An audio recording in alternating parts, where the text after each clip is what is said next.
Hi viewers, welcome to Evers media. నేను మీ మహేష్. మీరందరూ ఎంతగానో ఎదురు చూస్తున్న నోటిఫికేషన్ అనేది రిలీజ్ అయింది. ఏంటి ఆ నోటిఫికేషన్ అంటే, మీరు ఆల్రెడీ థంబ్నెయిల్ చూశారు కదా, కాలేజ్ ట్రాన్స్ఫర్. సో నాకు కాలేజ్ నచ్చలేదు, నేను ట్రాన్స్ఫర్ అవ్వాలి. మా డాడీకి ట్రాన్స్ఫర్ వచ్చింది, సో జాబ్ రీత్యా ట్రాన్స్ఫర్ అవుతున్నాను కాబట్టి నేను కూడా ట్రాన్స్ఫర్ అవ్వాలి. అండ్ నాకు ఫుడ్ పట్టడం లేదు, హెల్త్ ఇష్యూస్ ఉన్నాయి, కాలేజ్ ట్రాన్స్ఫర్ అవ్వాలని. ఇంకొంతమంది బ్రదర్ నాకు ఇక్కడ సప్లీస్ ఎక్కువ ఉన్నాయి, అందుకే నేను ట్రాన్స్ఫర్ అవ్వాలని.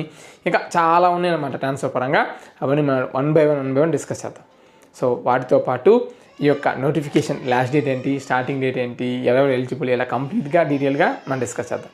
మరి ఇలాంటి వీడియోస్ ఏవి కూడా మీరు మిస్ అవ్వకుండా ఉండాలంటే మన ఛానల్ని సబ్స్క్రైబ్ చేసుకోండి. అండ్ ఇంకొకటి స్మాల్ రిక్వెస్ట్ ఏంటి అంటే, వీడియోని ఎండ్ వరకు చూస్తే మీకు ఫుల్ క్లారిటీ వస్తుంది. వీడియో వచ్చే వరకు చూడకుండా డైరెక్ట్గా నాకు కాల్ చేసి అడుగుతున్నారు. ప్రతి ఒక్కరికి నేను ఎక్స్ప్లెయిన్ చేయాలంటే కష్టం కదా. సో మీకు ఉపయోగపడాలనే వీడియోస్ చేస్తున్నాను, కానీ అది యూటిలైజ్ చేసుకోకుండా పద్దా కాల్ చేయొద్దండి, ప్లీజ్ అర్థం చేసుకోండి. అండ్ మీకు నిజంగా ఎలిజిబుల్ ఉంది, మీకు ఖచ్చితంగా ట్రాన్స్ఫర్ కావాలనుకునే వాళ్ళు వాట్సాప్ ఛానల్ లింక్ అనేది డిస్క్రిప్షన్లో ఉంటుంది. అక్కడ మీకు ప్రతి అప్డేట్ అక్కడ షేర్ చేస్తాను. మనకి 15 days ఉంటుందన్నమాట ఈ టైం అనేది. ఈ టైంలో మీకు అక్కడ అప్డేట్స్ అనేవి ప్రొవైడ్ చేస్తాను. ఇంజనీరింగే కాదని చాలామంది కూడా ట్రాన్స్ఫర్ అవ్వచ్చు అనమాట. వాటి గురించి కూడా డిస్కస్ చేద్దాం. మెయిన్గా ఇన్డెప్త్గా ఇంజనీరింగ్ గురించి మనం మాట్లాడుకుందాం. ఫస్ట్ ఇయర్ అయిపోయిన తర్వాతే మనం ట్రాన్స్ఫర్ అవ్వడానికి పాసిబుల్ అవుతుంది. సెకండ్ ఇయర్కి వెళ్ళేటప్పుడు మాత్రమే ట్రాన్స్ఫర్ అవ్వచ్చు. సెకండ్ ఇయర్ అండ్ అదేవిధంగా థర్డ్ ఇయర్, కొన్ని సినారియోస్లో ఫోర్త్ ఇయర్కి కూడా మనం ట్రాన్స్ఫర్ అవ్వచ్చు. Engineering, pharmacy, architecture, MBA, MCA courses అనే వాళ్ళు మనం ట్రాన్స్ఫర్ అవ్వచ్చు. మనకి నోటిఫికేషన్ రిలీజ్ అయింది ఈరోజు, అంటే మీ వీడియో రేపు పబ్లిష్ చేస్తాం కాబట్టి నేను రికార్డ్ చేస్తుంది 16th అనమాట. అంటే 16th మనకి నోటిఫికేషన్ అనేది స్టార్ట్ చేశారు. సో ఈ రోజు నుంచి అప్లికేషన్ అనేది తీసుకుంటున్నారు. అంటే 16/6/2025 నుంచి అప్లికేషన్స్ అనేవి తీసుకుంటున్నారు. Last date 31/6/2025. సో ఈ 15 daysలో మాత్రమే మీరు అప్లికేషన్ అనేవి ఫిల్ చేసుకోవచ్చు. So application fee 2000 rupees. ఓకేనా. అండ్ ఎన్ఓసి విషయానికి వద్దాం. ఎన్ఓసి విషయానికి వస్తే నో అబ్జెక్షన్ సర్టిఫికేట్ మీ చేతికి మీకు చదువుతున్న కాలేజ్ వాళ్ళు ఇవ్వాల్సిన అవసరం లేదు. కాకపోతే వాళ్ళు ఆన్లైన్లో సబ్మిట్ చేయాలి. సో ఎవరైతే మీరు సపోజ్ ఒక కాలేజ్ నుంచి, ఎలా చెప్పాలి, మహేష్ ఇంజనీరింగ్ కాలేజ్ నుంచి ఎవర్స్ మీడియా ఇంజనీరింగ్ కాలేజ్కి వెళ్ళాలి అనుకుంటున్నారు. సో నేనున్నాను, సో నేను అప్లై చేస్తున్నాను. ఎట్లా, మహేష్ ఇంజనీరింగ్ కాలేజ్లో బీటెక్ చదువుతున్నాను, నేను ఎవర్స్ మీడియా ఇంజనీరింగ్ కాలేజ్కి వెళ్దాం అనుకుంటున్నాను. అప్పుడు ఏం చేయాలి, నేను అప్లికేషన్ ఫిల్ చేసి 2000 రూపీస్ పే చేస్తే నేను మహేష్ ఇంజనీరింగ్ కాలేజీలో అప్డేట్ చేయాలి. సో నేను కాలేజ్ ట్రాన్స్ఫర్ అవుదాం అనుకుంటున్నాను, ఇవి క్రైటీరియా అని చెప్తే వాళ్ళకు కూడా లాగిన్స్ వస్తాయి. సో ఆ లాగిన్స్లో ఆ యొక్క ప్రిన్సిపాల్, మహేష్ ఇంజనీరింగ్ కాలేజ్ యొక్క ప్రిన్సిపాల్ ఆ యొక్క ఎన్ఓసి సబ్మిట్ చేసి ఆ డీటెయిల్స్ అనేవి ఫిల్ చేయాలన్నమాట. And next Evers media engineering college వాళ్ళు కూడా యాక్సెప్ట్ చేయాలి. సో ఆ ఎన్ఓసిని, మీకున్న బ్రాంచ్ని, ఇవన్నీ యాక్సెప్ట్ చేస్తారు. ఇది ప్రాసెస్. అది ఎలా ఏంటి అనేది ఇంకా డిస్కస్ చేద్దాం. ఓకేనా. ఈ ప్రాసెస్ ఎన్ఓసి అనేది మనకి కాలేజ్ వాళ్ళు మన చేతికి ఇవ్వకపోయినా పర్లేదు, కానీ ఆన్లైన్లో సబ్మిట్ చేయాలి. ఓకేనా. ఎన్ఓసి గురించి మాట్లాడుకున్నాం. ఇకపోతే డాక్యుమెంట్స్ ఏమేమి కావాలి అంటే, మనకి original copy of medical certificate, లేదా మీ డాడీ లేదా మీ మదర్ ట్రాన్స్ఫర్ అయినట్టుగా సర్టిఫికేట్, అంటే జాబ్ రీత్యా ట్రాన్స్ఫర్ అయినట్టుగా ప్రూఫ్. అది కూడా గవర్నమెంట్ జాబ్ అయితేనే పాసిబుల్ అవుతుంది. అండ్ యూనివర్సిటీ కానీ, బ్రాంచ్ కానీ, లేదా కాలేజ్ కానీ, ఆ కాలేజీలో ఉండే బ్రాంచ్ కానీ క్లోజ్ అయినా కానీ, లేదా కాలేజ్ కానీ యూనివర్సిటీ కానీ క్లోజ్ అయినా కానీ మీకు ట్రాన్స్ఫర్ అయ్యే అవకాశం ఉంటుంది. అలాంటి సినారియోస్లో కూడా ఆ సర్టిఫికేట్స్ కావాలి. సపోజ్ ఈ యొక్క మహేష్ ఇంజనీరింగ్ కాలేజీలో ఒక సిఎస్సి అనే బ్రాంచ్ ఈ అకాడమిక్ ఇయర్తో నెక్స్ట్ ఇయర్ లేదు, నేను సెకండ్ ఇయర్ చదువుతున్నాను, అప్పుడు వీళ్ళు ట్రాన్స్ఫర్ అవడానికి ఎలిజిబుల్ అవుతారు. ఎక్కడికి, ఎవర్స్ మీడియా ఇంజనీరింగ్ కాలేజ్కి. మహేష్ ఇంజనీరింగ్ కాలేజ్ లేదు, ఎవర్స్ మీడియా ఇంజనీరింగ్ కాలేజ్ లేదు. జస్ట్ మీ ఎగ్జాంపుల్ చెప్తున్నాను. ఎందుకంటే కాలేజ్ ట్రాన్స్ఫర్ పరంగా ఏదైనా కాలేజ్ నేమ్స్ కానీ ఇవన్నీ యూజ్ చేసుకుంటే, అంటే మా కాలేజ్లో అంత బాగోదా, అందుకే ట్రాన్స్ఫర్ అవుతున్నారా అని అడుగుతారు. కాబట్టి అందుకే మహేష్, ఎవర్స్ మీడియా రెండు మనవే, నేమ్స్ మనవే, కాలేజెస్ కాదు. ఓకే, ఇది కదా. సో ఎక్కడ ఉన్నాం మనం, ఆ బ్రాంచ్ క్లోజ్ అయినా సరే, ఆ యొక్క యూనివర్సిటీ, సపోజ్ మహేష్ ఇంజనీరింగ్ కాలేజే ఎత్తేసారు, ఓకేనా, లాసెస్ వల్ల అవ్వచ్చు, ఇంకోటి ఆ కాలేజీ లేదు అప్పుడు, లేదా ఆ యూనివర్సిటీ లేదు అప్పుడు, ఈజీగా వాళ్ళు కూడా ట్రాన్స్ఫర్ అయ్యే అవకాశం ఉంటుంది. అండ్ మొత్తం కూడా 1% సీట్స్ మాత్రమే ట్రాన్స్ఫర్ అవడానికి పాసిబుల్ ఉంటుంది. అంటే మీ కాలేజీలో 100 సీట్స్ ఉంటే ఒకరికి మాత్రమే కాలేజ్ ట్రాన్స్ఫర్ అవ్వడానికి ఎలిజిబుల్ ఉంటుంది. If in case college course ఎత్తేస్తే అందరు కూడా ట్రాన్స్ఫర్ అవ్వచ్చు. ఓకేనా. వీటితో పాటు మీకు ఇంకో డాక్యుమెంట్స్ ఏంటంటే పేమెంట్ రిసిప్ట్ కావాలి. మీరు 2000 పే చేసిన పేమెంట్ రిసిప్ట్ అనేది కూడా మీకు కావాలి. అలాగే కాలేజీ వాళ్ళు ఎన్ఓసి అనేది సబ్మిట్ చేయాలి. ఆ కాలేజీ వాళ్ళు ఎన్ఓసితో పాటు ఆ యొక్క బ్రాంచ్కి ఇంటేక్ ఎంత ఉంది అండ్ ఏ ఇయర్లో ఎస్టాబ్లిష్ చేశారు, ఏ ఇయర్లో అవసరం లేకుండా ఇంటేక్ ఎంత ఉంది, ఎన్ని సీట్స్ ఖాళీగా ఉన్నాయి, అంటే left over seats, total seats plus left over seats ఎన్ని ఉన్నాయో కూడా వాళ్ళు మెన్షన్ చేయాలి. వాటితో పాటు మేనేజ్మెంట్ కోటానా కన్వీనర్ కోటా అనేది కూడా ఇన్ఫామ్ చేయాలి. అంటే కొన్ని కాలేజెస్లో మేనేజ్మెంట్ కోటా సీట్స్ అనేవి ఖాళీగా ఉంటాయి. ఎప్పుడైతే మీకు మేనేజ్మెంట్ కోటా కింద ఖాళీగా ఉన్నట్లయితే అప్పుడు మీకు ఫీ రియంబర్స్మెంట్ అనేది రాదు. మీరు డైరెక్ట్గా మేనేజ్మెంట్ కోటా కింద జాయిన్ అవుతారు కాబట్టి మీకు ఫీ రియంబర్స్మెంట్ రాదు. ఇఫ్ ఇన్ కేస్ ఆ కాలేజీలో కన్వీనర్ కోటా సీట్స్ అనేవి ఖాళీగా ఉన్నాయనుకోండి, అప్పుడు మీకు ఫీ రియంబర్స్మెంట్ వచ్చే అవకాశం ఉంది. ఓకే, ఫీ రియంబర్స్మెంట్ టాపిక్ కూడా డిస్కస్ చేస్తాం. ఇక పేపర్లో పాయింట్స్ ఇంపార్టెన్స్ అని అయిపోయి, మనకి మీతో కవర్ చేసిన పాయింట్స్ అని అయిపోయి. ఇక మీకున్న పాయింట్స్, బ్రదర్ నాకు కాలేజీ నచ్చలేదు, నేను ట్రాన్స్ఫర్ అవ్వచ్చా? కాలేజీ నచ్చకపోతే ట్రాన్స్ఫర్ అవడానికి పాసిబుల్ కాదు. మీకు ఆల్రెడీ 3 సినారియోస్ చెప్పాను అనమాట. ఫస్ట్ వన్ మనకి హెల్త్ ఇష్యూ ఉన్నా, సెకండ్ వన్ పేరెంట్స్ ట్రాన్స్ఫర్ అయినా, థర్డ్ వన్ కాలేజ్ లేదా బ్రాంచ్ తీసేస్తే అప్పుడు మాత్రమే మనకు అవకాశం ఉంటుంది. అంతేకాని నాకు లవర్ లేదనో, లవర్ నచ్చలేదనో, లేదా నన్ను ఒక అమ్మాయి రిజెక్ట్ చేసిందనో, అబ్బాయి రిజెక్ట్ చేశానో, టీచర్ కొట్టిందనో, లేదంటే నన్ను ల్యాబ్స్ ఫెయిల్ చేస్తున్నానో, లేదంటే సబ్జెక్ట్స్ ఫెయిల్ అవుతున్నాను పాస్ అవ్వాలనో, ఇలాంటి సినారియోస్లో కాలేజ్ ట్రాన్స్ఫర్ అప్లికబుల్ అవ్వదు. ఇవన్నీ నన్ను అడుగుతున్నాను, అందుకే నేను చెప్తున్నా వీటి సినారియోస్ మనకి అప్లికబుల్ కాదు.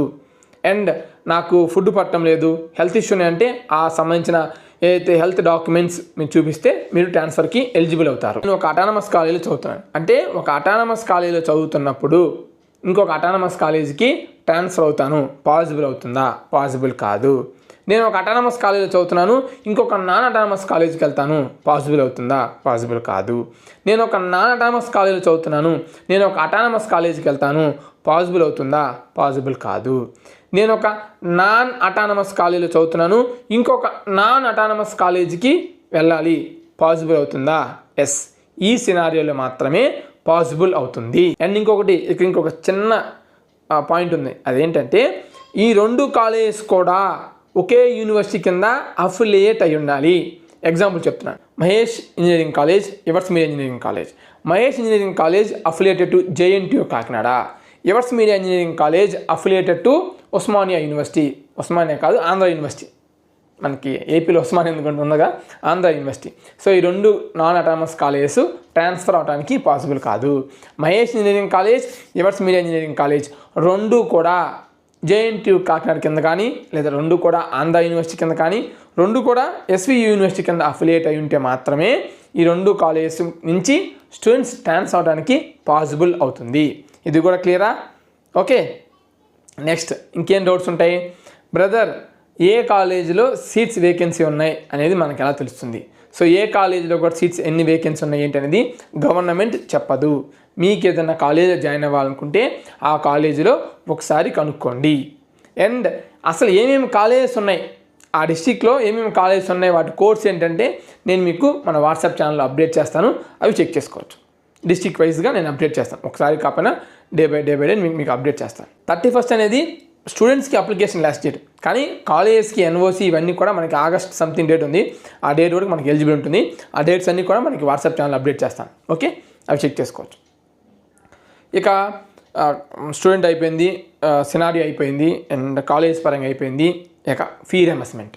సో నాకు ఫీ రియంబర్స్మెంట్ వస్తుందా, కాలేజ్ ట్రాన్స్ఫర్ అయితే ఫీ రియంబర్స్మెంట్ వస్తుందా అంటే, నేను ఆల్రెడీ మీకు స్టార్టింగ్లో మెన్షన్ చేసినట్టుగా ఒక కాలేజ్ నుంచి ఇంకొక కాలేజీకి వెళ్ళేటప్పుడు మీరు ఇక్కడ కన్వీనర్ కోటా నుంచి అక్కడ ఇంకొక కన్వీనర్ కోటాకి వెళ్తే మాత్రమే మీకు ఫీ రియంబర్స్మెంట్ వస్తుంది. మీరు ఈ కాలేజీలో కన్వీనర్ కోటా ఇక్కడ ఫీ రియంబర్స్మెంట్ వస్తూ అక్కడ ఫీ రియంబర్స్మెంట్ ఉన్న సీట్స్ ఖాళీగా లేక మేనేజ్మెంట్ కోటా సీట్స్ ఖాళీగా ఉంటే అక్కడికి వెళ్ళినట్లయితే మీకు ఫీ రియంబర్స్మెంట్ అనేది రాదు. సో మీరు జాయిన్ అవుతుంది మేనేజ్మెంట్ కోటా కింద కాబట్టి మీరు ఫీజు పే చేయాలి.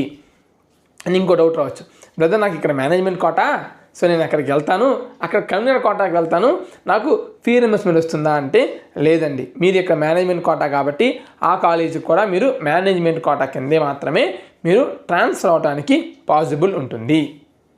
ఓకేనా?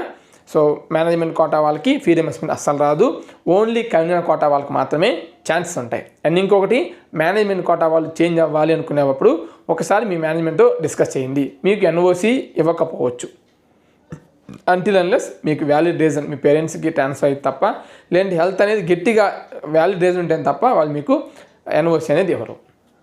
అండ్ ఈ కాలేజ్ ట్రాన్స్ఫర్ పరంగా అసలు జరుగుతున్నాయా అంటే మన ఛానల్లో చాలా వీడియోస్ ఉన్నాయి, చెక్ చేసుకోవచ్చు. అండ్ కాలేజ్ ట్రాన్స్ఫర్ పరంగా ఒక వీడియోలో ఒక వైస్ ప్రిన్సిపాల్ నెంబర్ కూడా మనం డిస్ప్లే చేసాం. అతను మీకు కాలేజ్ ట్రాన్స్ఫర్ పరంగా కూడా మీకు గైడ్ చేస్తారు. కావాలంటే ఆ వీడియోస్ ఉంటే చెక్ చేసుకోండి. మీరు యూట్యూబ్లోకి వెళ్ళి కాలేజ్ ట్రాన్స్ఫర్ యువర్స్ మీడియా అని సెర్చ్ చేస్తే మన వీడియోస్ చాలా వస్తాయి. అన్నీ చెక్ చేసుకోండి, మీకు ఉపయోగపడతాయి. And application link and everything కూడా మన వాట్సాప్ ఛానల్లో ఉంటాయి, చెక్ చేసుకోవచ్చు. సో వాట్సాప్ ఛానల్ మరియు టెలిగ్రామ్ ఛానల్లో అప్డేట్ చేస్తాం. ఎందుకంటే టెలిగ్రామ్ ఛానల్లో కూడా చాలామంది ఇంజనీరింగ్ స్టూడెంట్స్ అంతా అక్కడ ఉన్నారన్నమాట. మన ప్రీవియస్ టెలిగ్రామ్ ఛానల్ బాగా వాడేవాళ్ళం, ఈ ఇయర్ కొంచెం వాట్సాప్ ఎక్కువ యూజ్ చేస్తున్నాం కాబట్టి సో బోత్ వాట్సాప్ మరియు టెలిగ్రామ్ ఛానల్లో అప్డేట్ చేస్తాం. ఆ యొక్క లింక్స్ అవ్వచ్చు, డేట్స్ అవ్వచ్చు, ప్రాసెస్ అవ్వచ్చు అని ఎవ్రీథింగ్ మీకు అక్కడ అప్డేట్స్ అనేవి ప్రొవైడ్ చేస్తాం. సో అవన్నీ యూటిలైజ్ చేసుకొని, నాకు తెలిసి ఆల్మోస్ట్ కాలేజ్ ట్రాన్స్ఫర్ అవ్వాలి అని ఎవరైతే 100 మంది అనుకుంటారో ఈ వీడియో చూసిన తర్వాత 95 మందికి క్లారిటీ వచ్చి ఉంటుంది. అదే నాకు పాసిబుల్ కాదు కాలేజ్ ట్రాన్స్ఫర్ అవ్వాలి అని ఫిక్స్ అయిపోయి ఉంటారు. అండ్ మీకు ఇంకో డౌట్ రావచ్చు, బ్రదర్ బ్యాక్లాగ్స్ ఉంటే సంగతి ఏంటి? సో బ్యాక్లాగ్స్ ఉన్నా సరే మీరు ట్రాన్స్ఫర్ అవ్వచ్చు, ఇబ్బంది ఏమి లేదు. అంతేగాని సెమ్ ఎగిరిపోయి ఉంటే మీరు ట్రాన్స్ఫర్ అవ్వడానికి పాసిబుల్ కాదు. అట్లీస్ట్ మినిమం కొన్ని సబ్జెక్ట్స్ అయినా మీరు పాస్ అయి ఉంటే మీరు ఖచ్చితంగా ట్రాన్స్ఫర్ అవ్వచ్చు. బ్రదర్ నాకు బ్యాక్లాగ్స్ కోసమే నేను ట్రాన్స్ఫర్ కోసం చూస్తున్నాను అంటే ఇక్కడ నా సబ్జెక్ట్స్ క్లియర్ అవ్వట్లేదు, వేరే కాలేజీకి వెళ్తే వేరే యూనివర్సిటీకి వెళ్తే సబ్జెక్ట్స్ క్లియర్ అవుతాయి కదా అందుకే వెళ్తున్నానంటే అసలు నువ్వు ఎలిజిబులా కాదనేది ఒకసారి మళ్ళీ వీడియో చూసి చెక్ చేసుకో. మరి ఎలా నా సబ్జెక్ట్స్ ఎలా అంటే సబ్జెక్ట్స్ పరంగా అయితే మనం ఏం చేయలేమమ్మా. మనకి బీటెక్ అయిపోయిన తర్వాత సబ్జెక్ట్స్ ఏమైనా క్లియర్ అవ్వకపోతే మనకి క్రెడిట్ ట్రాన్స్ఫర్ ఉంటుంది, ఇంకోటి లీగల్ ప్రొసీజర్ అనమాట. క్రెడిట్ ట్రాన్స్ఫర్ అంటే ఆ యొక్క క్రెడిట్స్ మ్యాచ్ చేసుకొని ఇంకొక యూనివర్సిటీకి వెళ్ళి అక్కడ బీటెక్ అనేది క్లియర్ చేస్తూ ఉంటారు, అది వేరే ప్రాసెస్. ఇది ఓన్లీ కాలేజ్ ట్రాన్స్ఫర్ ప్రాసెస్ అనమాట. అండ్ ఇది ఏపీ పరంగా, తెలంగాణ పరంగా ఇంకా అప్డేట్స్ అనేవి రాలేదు. తెలంగాణ పరంగా అప్డేట్స్ వస్తే నేను మీకు ప్రొవైడ్ చేస్తాను. తెలంగాణ అప్డేట్స్ పరంగా, కాలేజ్ ట్రాన్స్ఫర్ పరంగా మీకు ఇన్ఫర్మేషన్ కావాలా వద్దనేది కామెంట్ సెక్షన్లో కామెంట్ చేయండి. ఈ వీడియో మీకు ఎలా ఉపయోగపడింది ఏంటో కూడా కామెంట్స్ మెన్షన్ చేయండి. అండ్ అదేవిధంగా మీ డౌట్స్ ఖచ్చితంగా ఉంటే మీరు కామెంట్స్ మెన్షన్ చేయండి, నేను రిప్లై ఇస్తాను. If in case me doubt miss అయింది, రిప్లై రాలేదు అనుకుంటే లేటెస్ట్ వీడియోస్లో కామెంట్ చేయండి, ఆ యొక్క లేటెస్ట్ వీడియోస్లో నేను రిప్లై ఇస్తాను. సో లేటెస్ట్ వీడియోస్లో మేము ఎప్పటికప్పుడు చెక్ చేసుకుంటూ ఉంటాం కాబట్టి మీరు ఏమైనా కామెంట్ పెట్టినా సరే ఆ కామెంట్కి క్విక్గా రిప్లై ఇవ్వడం జరుగుతుంది. మీ పాత వీడియోస్ ఎక్కడో వీడియో కామెంట్ పెడితే నాకు తెలియదు కదా, సో అందుకు లేటెస్ట్ వీడియోస్కి కామెంట్ చేయండి, నేను మీకు రిప్లై ఇవ్వడానికి ట్రై చేస్తాను. Thank you. All the best for your career.